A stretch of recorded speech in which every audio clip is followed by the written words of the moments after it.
I'm Gregg Lefebvre, and this is The Compulsive Storyteller, the podcast where we explore the idea that truth is stranger than fiction. While working on Season 2 of the podcast, we thought we would share the first episode of a new ongoing series we call Shorties, groupings of short little stories about a particular theme.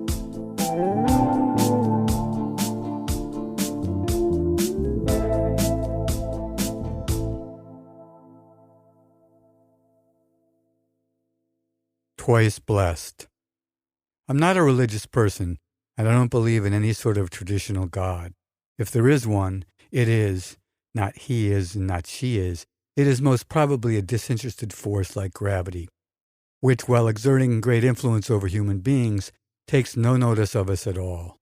The spiritual for me is human connection, when we care selflessly for one another and when we feel real love. However, when I'm out in nature and have a fabulous experience, an experience that's so beautiful and special I'm almost brought to tears, I have a very strong feeling of being blessed, truly blessed. By whom and for what reason, I don't have a clue. What follows are two such stories, Big Sur and Silver Sphere.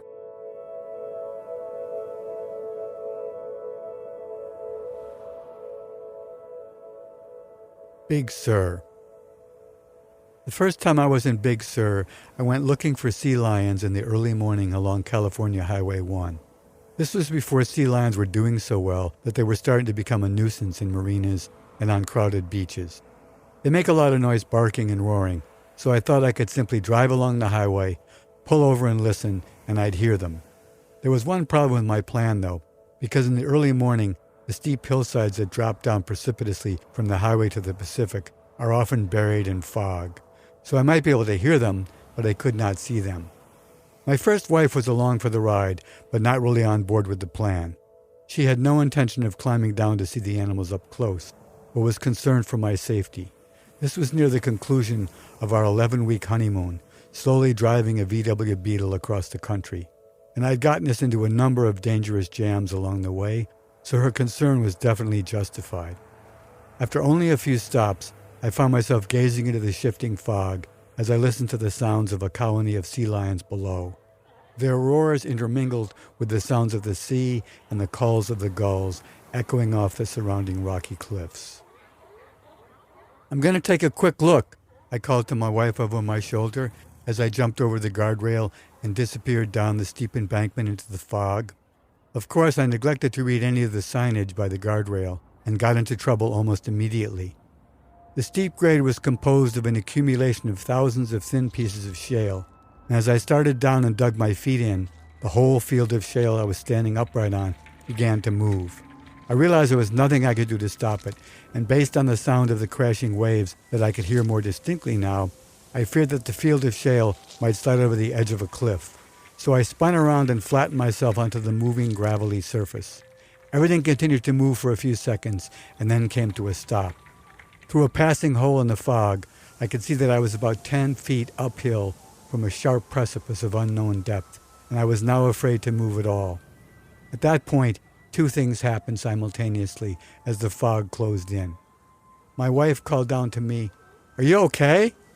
I was fearful of yelling out and starting everything moving again, but I did respond loudly, "No, I'm not okay. I might fall off a cliff. Get help." Then everything went quiet. I lay perfectly still and tried to get control of my rapid breathing. Time passed, and cold, wet clouds of fog rolled by. Just then, a small gray field mouse moved furtively across the jumbled shale, directly towards my face, which was pressed down against the flinty surface. He stopped a foot away, wrinkling his nose and smelling, trying to figure out what he had encountered. Then he decided all was well, and he moved right up to an inch from my nose. "God," I said to myself, "please don't bite me." He did not, but what he did was even worse. He put one of his forepaws against my cheek and then proceeded to insert his little nose, whiskers and all, into one of my nostrils to explore. I did everything in my power to keep from sneezing. Luckily, he quickly lost interest in any further exploration, turned around, and headed back from whence he came. At this point, the absurdity of the situation got to me, and again I had to restrain myself, this time from laughing. As the fog began to burn off, I finally got myself completely under control. Then I waited and waited and waited. The crackling sound of a bullhorn, wielded by a California state patrolman, interrupted my wait. "Are you okay down there?"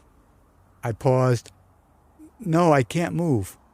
Then I had to say louder, "No, I can't move." As I drew a breath to explain further, the shale field moved a bit, and I just froze. I didn't dare raise my voice at all. "Are you hurt?" I didn't answer. "Are you hurt?" Again, I didn't answer. Then it was back to waiting. I had no idea how long I'd waited, but eventually a lot of shale started sliding down from above me as someone rappelled down the slope, carrying a separate line and harness from me. By the time they got me up and out, scattered applause came from some of the many onlookers above who'd assembled against the railing. Traffic was stopped, a helicopter hovered above, and a number of California patrol cars were jammed together in the middle of the road. The rubberneckers were all smiling, but the cops were not. After a big hug from my wife, she whispered in my ear, "I love you, baby, but you're a total idiot."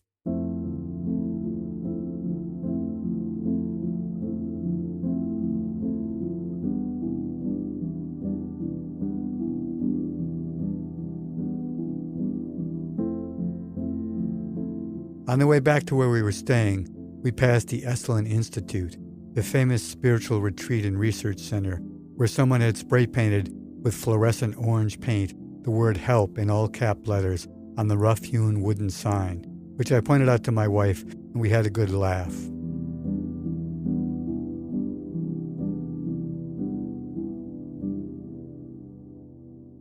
The next day, my wife decided that she couldn't bear another adventure, so after promising her that I wouldn't do any more rock climbing, I headed out to the scene of the crime, but this time during the afternoon, when all the fog had lifted.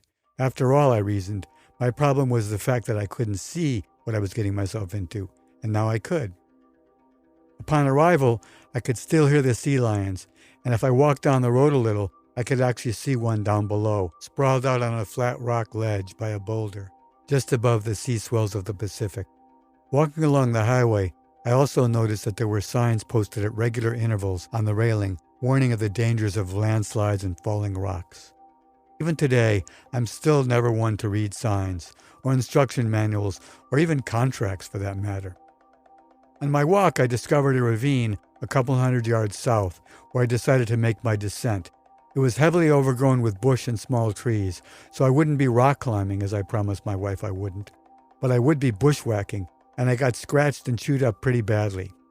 Halfway down, I came to a small, steep clearing in the bush and stopped to have a drink of water and catch my breath. As I turned to look back up the steep descent, there was a golden eagle on a branch of a dead tree. He was watching me and then leapt forward, spreading his huge wings and swooping directly at me. I ducked, even as he missed me, and then he disappeared out over the ocean. I think he was just warning me to back off. After some more struggling over the underbrush, where at times I was walking on matted branches and intertwined vines well above the floor of the ravine. Finally, I flopped out of the brush and arrived on the broad, flat stone ledge that I had seen from above. I backtracked to the area where I thought the basking sea lion lay, but there were a number of large boulders much taller than me, strewn around the ledge, and so I lost my bearings. As I rounded a boulder very near the drop-off to the ocean, I found myself way too close to the sleeping sea lion, who was much bigger than he looked from up on Highway 1. He was asleep on his side, his head reclining on the rocky surface, and his wrinkled and leathery hide moving up and down with his breathing. I must have made a sound, because at that moment he opened one eye, saw me, and then in spite of his blubbery, massive body, leapt up and roared at me with a huge, whiskered, dark mouth wide open. It was a deep and resoundingly impressive bellow.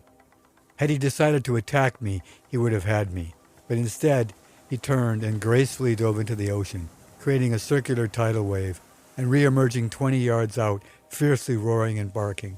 The rest of the colony then joined in, and the noise of their combined distress calls echoed loudly off all the surrounding cliff sides. I decided that I was in no danger, so I sat down with my legs dangling over the edge of the ledge and watched. Within a few minutes, most of them had quieted down and returned to their places in the rocks. Only the old bull continued to express his annoyance with me, probably because I was sitting in his place, but finally he too disappeared. My perch was perfect. A light sea breeze carried a deep chill up from the ocean, while beds of kelp below me moved in a languid dance. I relaxed and life seemed perfect. The wind shifted, and I became aware of a deep gurgling sound, punctuated by a hissing noise that sounded like steam from a geyser. I got up and wandered around between the various boulders to locate the source, which was difficult to find because of the echoes. Finally, I came to a very large, 30-foot tall, smooth rock outcropping with a crevasse that bisected it vertically. As I listened, first there was a deep gurgling sound, and then the hissing sound, like a rush of steam, as a cold mist poured forth from the crack. My guess was that a couple of minutes elapsed between the two sounds, so I waited for the steam to subside, and then I entered the crevasse. It quickly opened up into a fantastically smooth, perfectly spherical, reddish-brown cave, lit by a wide shaft of sunlight. The gurgling sound was now deafening and frightening. Louder and louder, then a pause, and then a thick vertical column of seawater shot straight up, hitting the ceiling of the cave above and running down all sides of the spherical wall simultaneously. Then came the mist, and I was completely soaked. The cave was large and probably created over many centuries by the sea swells relentlessly pushing up from under the rocky shelf below, forcing the briny water up through the craggy fissure and relentlessly hollowing out this perfect space. It was by far one of the most amazing places that I've ever been in, completely captivating and awe-inspiring.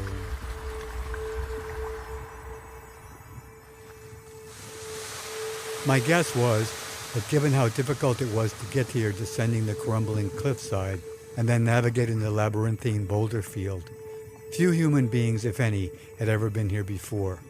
This was one of those rare moments when I felt the meaning of the word blessed, truly blessed.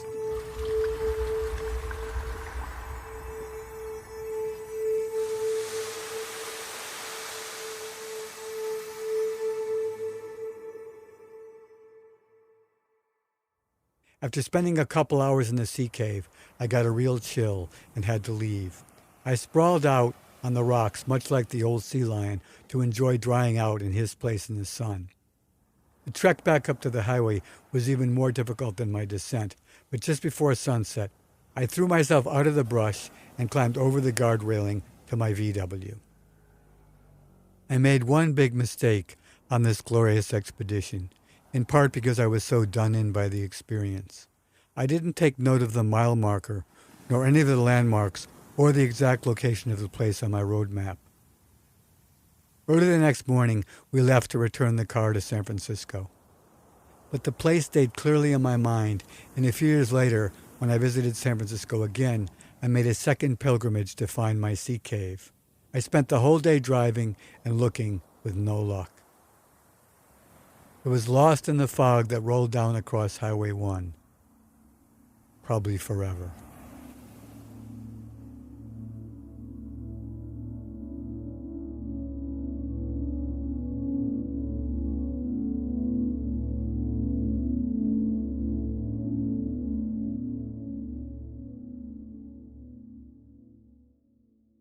Silver Sphere. While vacationing on St. John in the U.S. Virgin Islands, a friend told me about some great snorkeling on a coral reef not too far offshore from Cruz Bay. The reef filled the channel between two small rocky islands. One was called Davis Cay, and its smaller neighbor was unnamed. Arriving alone in my sailboat on a perfect sunny day, I pulled down the sail and anchored, only to be discouraged to find that the channel was completely choked with millions of small fish. From above their dorsal sides, they looked blue-green, almost the same color as the water itself, and they completely obscured the view of the colorful reef life and coral beds that I'd come to see. Disappointed, I nonetheless slipped into the warm water with my snorkel and fins. The throng of tiny fish nearest me immediately scattered, but soon reconfigured as a spherical wall of silver, equidistant from me in all directions, their silvery sides flashing all around me. As I found myself swimming in this perfect bubble, created only by the rapid movement of the school, I realized this was turning out to be a beautiful experience after all. One of the great things about nature is this unpredictability. I swam slowly along, and the perfectly spherical space moved with me. When I thrust out one arm, the part of the sphere nearest my arm dissolved for an instant, but then reassembled. Just then, the whole school changed the direction of their swirling movement, and the bright sunlight caught all the fish's silvery mirrored sides at once, and a dazzling silver flash moved across the spherical space. After I tired of experimenting with thrusting out my arms and legs to see what happened, I decided to just languidly paddle along and enjoy the dance of light and movement all around these little creatures. I was completely mesmerized. Then, with no sudden movement on my part, in an instant, a dark, perfectly circular hole opened up in the wall of the sphere to my right, and a large silver tarpon rocketed across the space directly in front of me, with his mouth wide open. He was probably 5 feet in length. His movement was accompanied by another silver flash across the wall of fish. As the hole closed up behind him, to my left, another perfectly circular hole opened up in front of him, and he was gone. The entire event took only a second. All the fish then returned to their original positions, as if he was never there. I moved slowly with the school all the way to the end of the channel, hoping for another attack by the tarpon, but it wasn't meant to be. As I turned to head back to my boat, the school thinned and then disappeared completely. Now I could see all the colorful reef fish and corals that I'd come for, but was in such a state of awe from the spectacle that I just witnessed. I just hung in the water by the boat, looking down.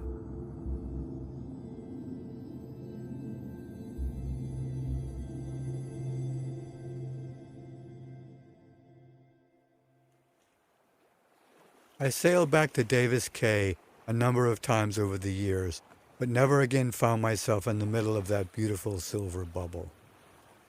No other skin divers or snorkelers that I've spoken to since then recalled experiencing anything like what I'd experienced that day either. So maybe I was, in fact, truly blessed.